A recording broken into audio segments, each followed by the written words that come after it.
ہم میں سے بہت سارے لوگ ایسے ہیں جو سبق یاد کرتے ہیں تو ان کا معاملہ یہ رہتا ہے کہ وہ اس سبق کو یاد نہیں رکھ پاتے ہیں۔ اب وہ ادھر ادھر کچھ نہ کچھ تلاش کرتے ہیں، لوگوں سے پوچھتے ہیں کہ میں ایسا کیا کروں جس کی وجہ سے میں نے جو پڑھا ہے وہ مجھے یاد رہ جائیں، یا بہت سارے ایسے ہیں جو یاد تو کرتے ہیں لیکن وہ بھول جاتے ہیں۔ تو یاد کرنے کا جو طریقہ ہے آج ہم اس پہ بات کریں گے۔ یاد کرنے کا جو طریقہ ہے، اگر اس کے کچھ پوائنٹس ہیں، اس پوائنٹس پر اگر آپ عمل کرتے ہیں تو انشاءاللہ تعالی جو بھی آپ یاد کریں گے وہ آپ کو بہت اچھے سے یاد ہو جائے گا۔ تو آپ کو توجہ کے ساتھ پورا سننا ہے اور اس پر عمل بھی کرنا ہے۔ آپ کو سب سے پہلے کیا کرنا ہے ہم اس پر بات کرتے ہیں، بغیر ادھر ادھر کی بات کیے ہوئے ہم پوائنٹس پہ آتے ہیں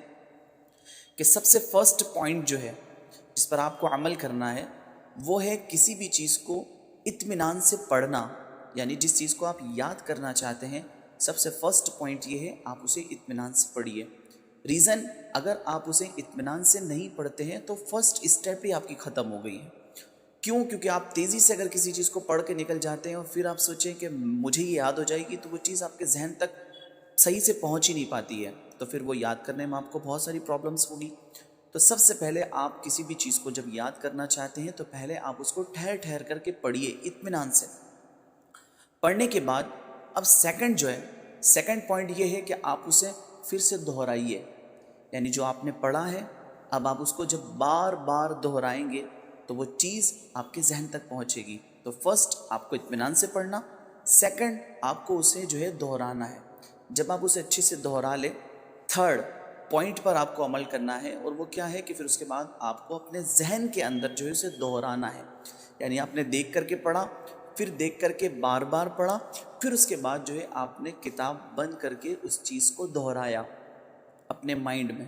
جب آپ نے اپنے مائنڈ میں دہرا لیا تو فورتھ اسٹیپ وہ یہ ہے کہ آپ اس پر عمل کریں۔ جب کوئی بھی چیز اچھی بات اگر آپ نے پڑھی ہے تو آپ کا عمل بھی اس پر ہوگا تو وہ چیز اور زیادہ ازبر ہو جائے گی۔ پھر 5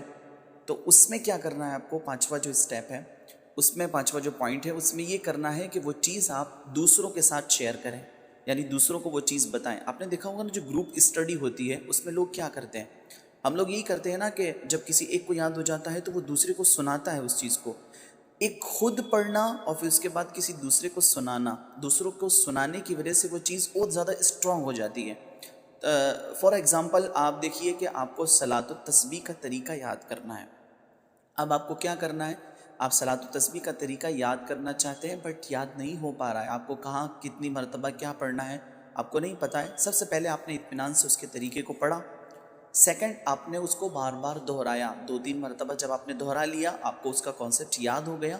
پھر اس کے بعد آپ نے اس کو اپنے ذہن کے اندر بک بند کر کے اور پھر اس کے بعد آپ نے اس کو ریپیٹ کیا کہ ہاں سب سے پہلے یہ پڑھنا ہے، اس کے بعد اتنی مرتبہ یہ پڑھنا ہے، پھر یہ پڑھنا ہے، پھر آپ نے اپنے مائنڈ میں، پھر اس کے بعد اس پر آپ کو عمل کرنا ہے، یعنی پریکٹیکل طور پر اب آپ وہ نماز ادا کریں گے۔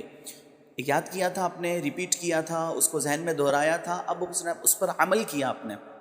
عمل کرنے کے بعد اب وہی چیز آپ کسی اور کو بتا دیجئے، وہ چیز آپ کی بالکل اسٹرانگ ہو جائے گی، وہ چیز آپ کے ذہن میں نقش ہو جائے گی اور وہ چیز آپ کو یاد ہو جائے گی، پھر آپ اس کو نہیں بھولیں گے۔ تو ایک بہت اچھا طریقہ ہے، اگر آپ ان ٹپس پر عمل کرتے ہیں، ان پوائنٹس پر عمل کرتے ہیں تو آپ کو ہر چیز یاد کرنے میں بہت زیادہ آسانی ہو جائے گی۔